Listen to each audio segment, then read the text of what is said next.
कहानी नीरू की है। पंजाब की नीरू की शादी दिल्ली के राहुल से होती है। दिल्ली कितना बड़ा शहर है ना, लेकिन आप लोगों का घर तो बहुत छोटा है।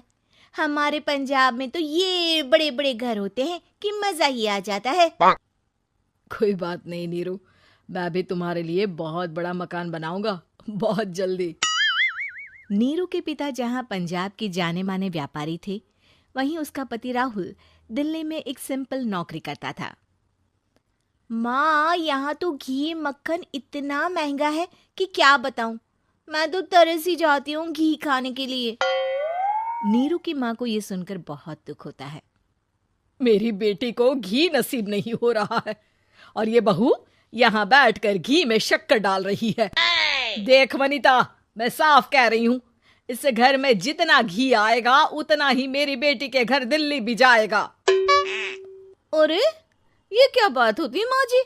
बेटी का उतना ही करो जो अच्छा लगे। अब क्या मायके से घी और मक्खन तक की सप्लाई करोगी आप? हाँ, मेरी बेटी किसी चीज को तरसे मुझसे बर्दाश्त नहीं होता।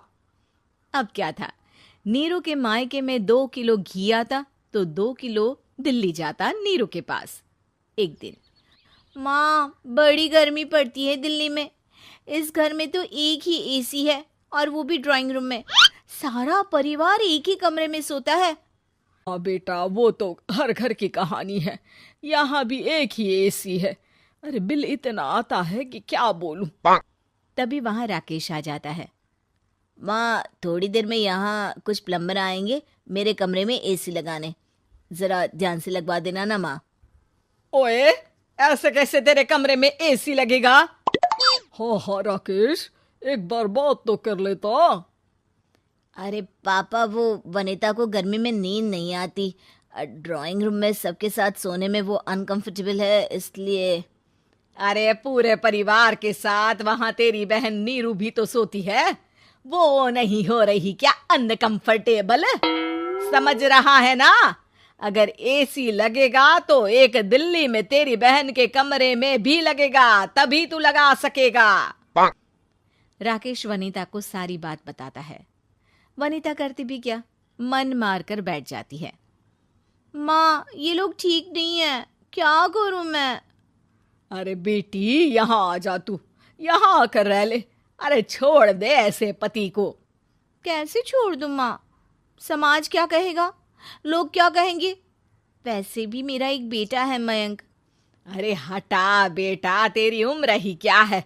इतनी परेशान रहेगी तो काम कैसे चलेगा? खैर, बात आई गई हो जाती है।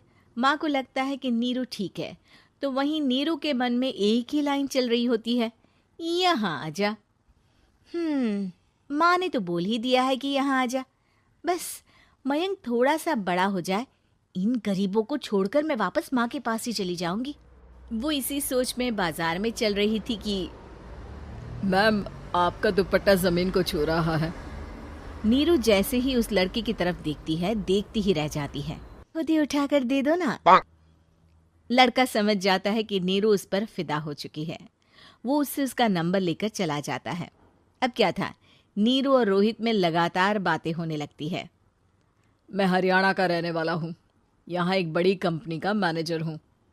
अच्छा, और कितने बच्चे हैं तुम्हारे? बच्चे? अरे मेरी तो शादी भी नहीं हुई है। तुम बताओ, शादी करोगी? नीरू शर्मा जाती है। अब लेकिन मैं तो पहले से ही शादीशुदा हूँ। मुझे फर्क नहीं पड़ता, बस तुम शादी कर लो, भाग चलते हैं। बहुत पैसे वाला हूं मैं, हमेशा खुश रखूंगा तुम्हें। नीरू रोहित से मिलकर सारा प्लान बना लेती है और फिर एक दिन घर से भाग जाती है। दोनों शादी कर लेते हैं। शादी के बाद, क्या बात है नीरू, तुम्हें परेशान सा देखता हूँ, सब ठीक तो है ना? हाँ हाँ, सब ठीक है।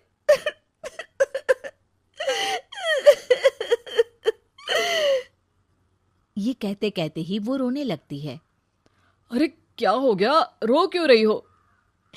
मैंने तुमसे एक बात छुपाई है और वही बात अब मुझे परेशान कर रही है। रोहित, मेरा एक बेटा भी है, उसका नाम मयंक है। क्या बात कर रही हो? ये तुमने मुझे पहले क्यों नहीं बताया?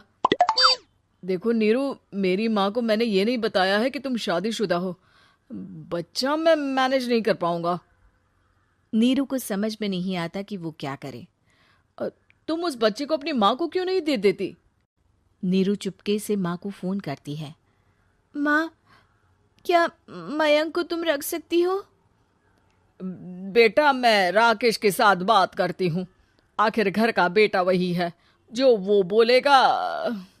वैसे भी बेटा, तूने जो किया है ना, उसके बाद से पूरा घर तेरी बुराई कर रहा है। मैं भी अब किसी से तेरे लिए लड़ नहीं सकती। राकेश बेटा, नीरू ने तो जो किया बहुत ही बुरा किया, लेकिन मैं सोच रही थी कि क्यों ना मयंक को हम यहाँ ले आए। तभी वनीता बोल पड़ती है। वाह जी, ऐसे कैसे यहाँ ले आए? यहाँ क्या भंडारा भरा है? और जिस बच्चे की माँ ने नहीं सोचा, उसके लिए हम क्यों सोचे? नीरू को एक बार तो अपने बच्चे के बारे में सोचना चाहिए था ना। अरे लेकिन तेरे पास भी तो लड़का नहीं है ना वनीता। माँ, वनीता ठीक बोल रही है। कल को वो बड़ा होकर इसी घर का हिस्सा मांगेगा तो हम क्या करेंगे? माँ कहती भी तो क्या, वो चुप रह जाती है।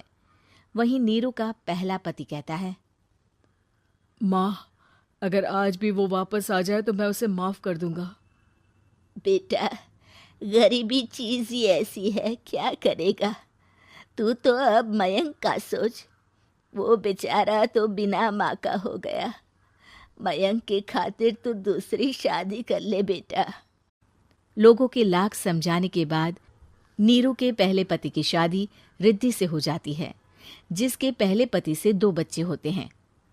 देखो जी, मैंने शादी सिर्फ बच्चे के खातिर की है।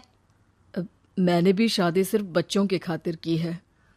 वहीं नीरू के दूसरे पति के मन में ये बात घर कर जाती है कि नीरू एक मासूम बच्चे को उसके खातिर छोड़ कर आई है। अब देखो नीरू, मुझे लगता है कि जो औरत अपनी कोख का बच्चा छोड़ सकती है, वो तो कुछ भी कर सकती है। कल को तुम्हें मुझसे अच्छा कोई मिल गया तो तुम तो मुझे भी बाय बाय कर दोगी ना। नीरू को अब उसका दूसरा पति ताने देना शुरू कर देता है। तंग आकर नीरू उसके यहाँ से भागकर अपने पहले पति के पास चली जाती है, लेकिन ससुराल में क्या लेने आई है नीरू, मयंक को?